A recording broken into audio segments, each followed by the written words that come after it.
Hello, everyone. Thank you for the introduction and thank you for having this beautiful conference.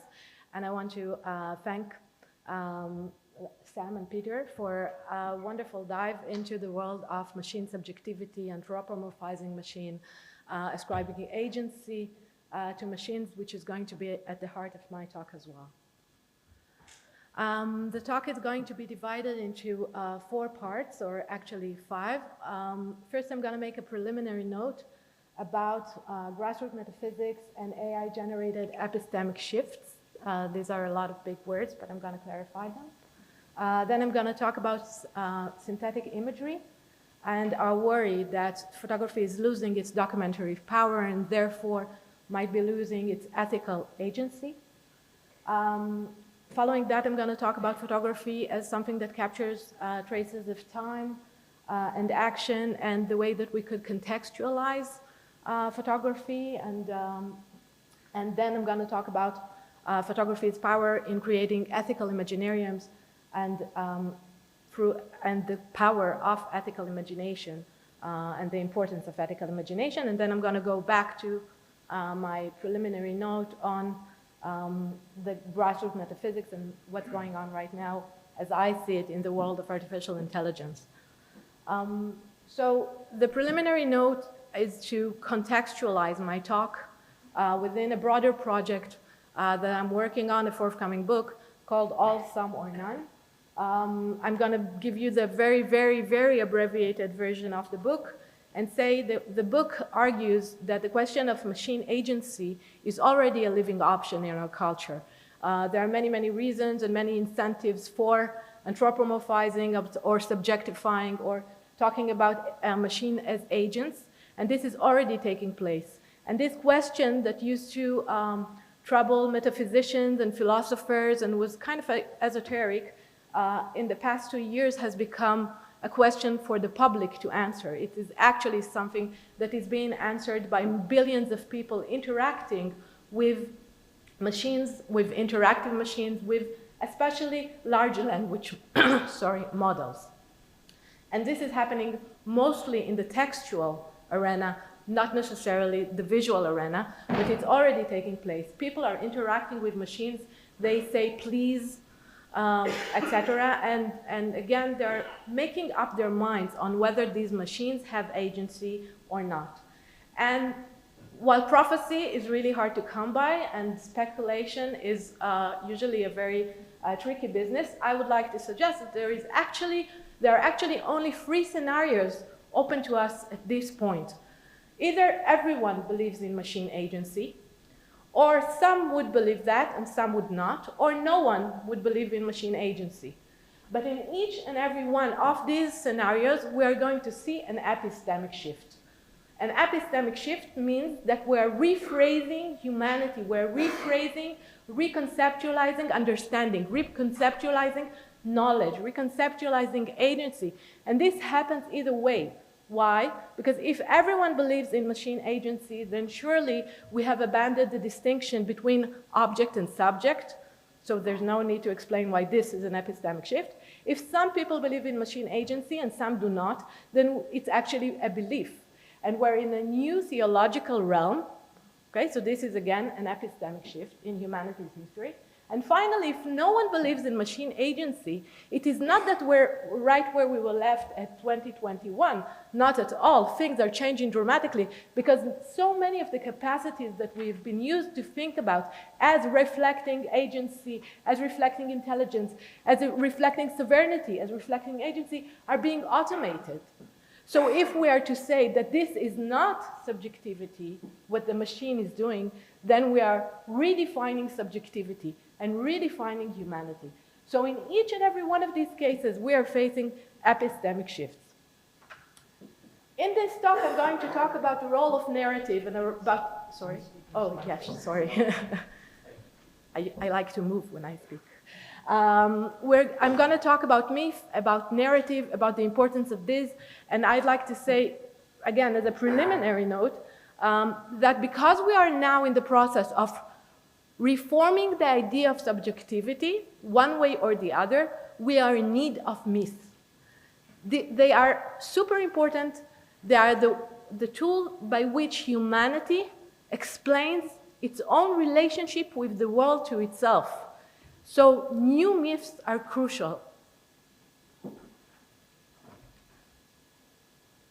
Now I turn to photography, and as I said, and I think this is a very popular worry that we've been hearing, the worry that synthetic images created by machines, by engines, or using Photoshop, or using whatever it might be, undermines the ethical capacity of photography, and undermines the relationship between photography and the physical world, undermines the photography's relation to truth.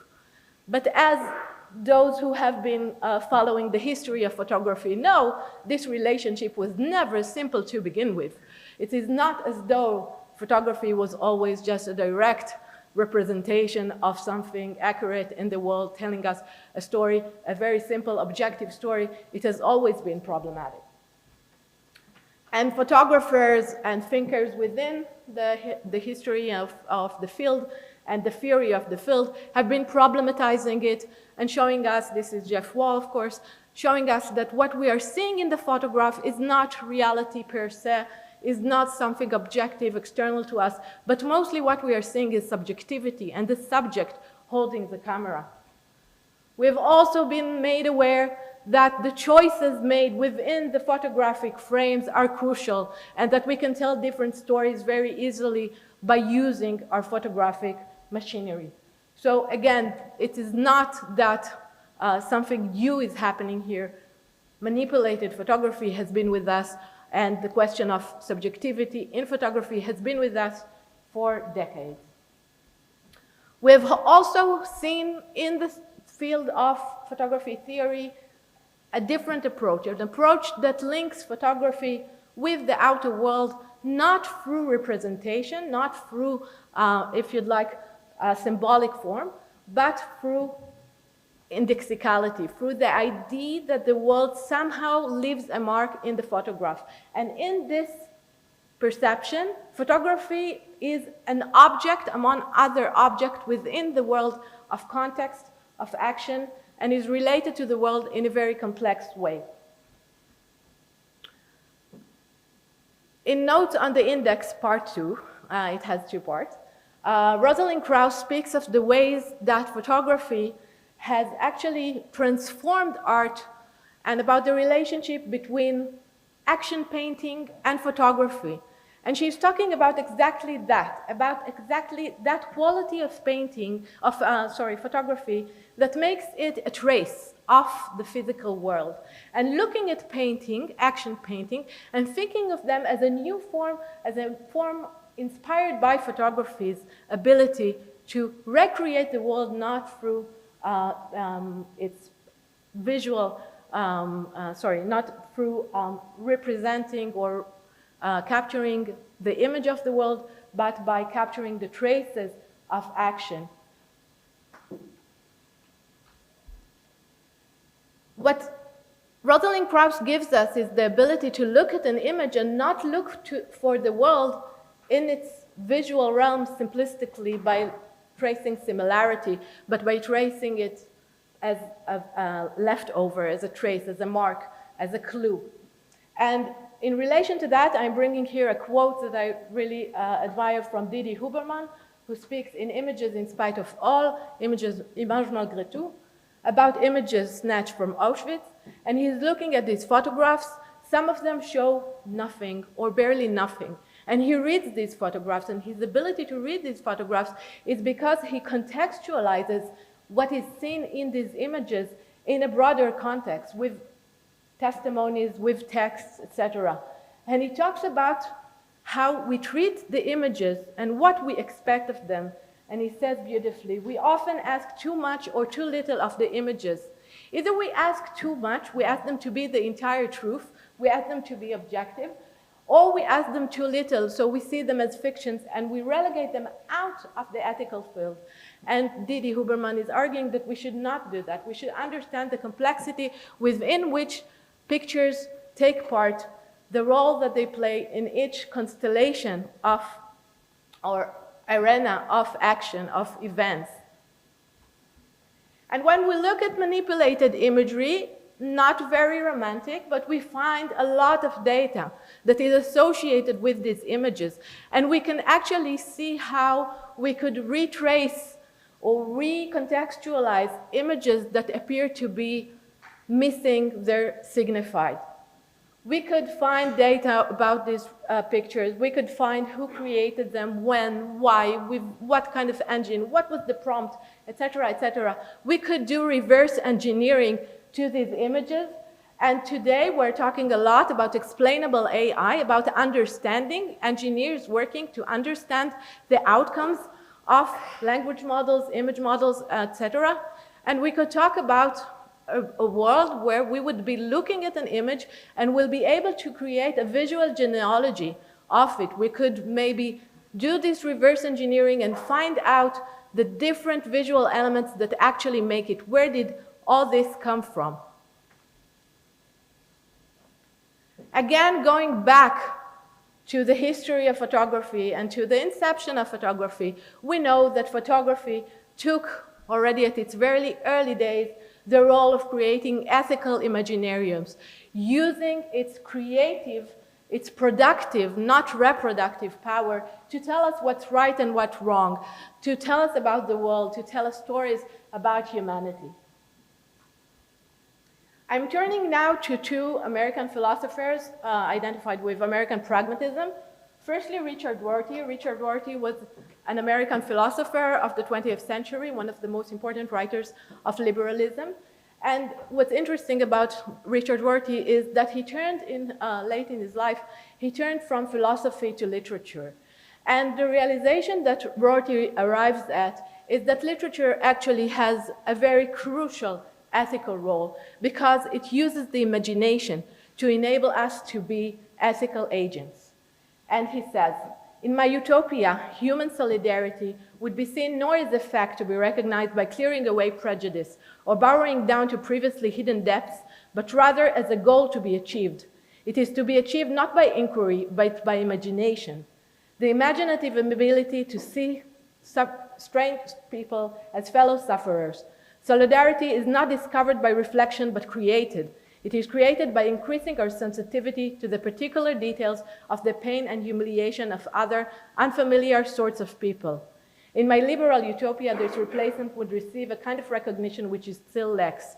That recognition would be part of a general turn against theory and toward narrative. Sorry, I'm going to skip this. Maxine Greene follows Rorty in this line of thought, but relocates the discussion from literature and narrative to art, arguing that art has the power of connecting us to the suffering of others, connecting us to other life forms, and thereby enabling us to be ethical agents through imagination. Imagination is what, above all, makes empathy possible. It is what enables us to cross empty spaces between ourselves and those we teachers have called other over the years. If those others are willing to give us clues, we can look in the same manner through strangers' eyes and hear through their ears. That is because of all of our cognitive capacities, imagination is the one that permits us to give credence to alternative realities.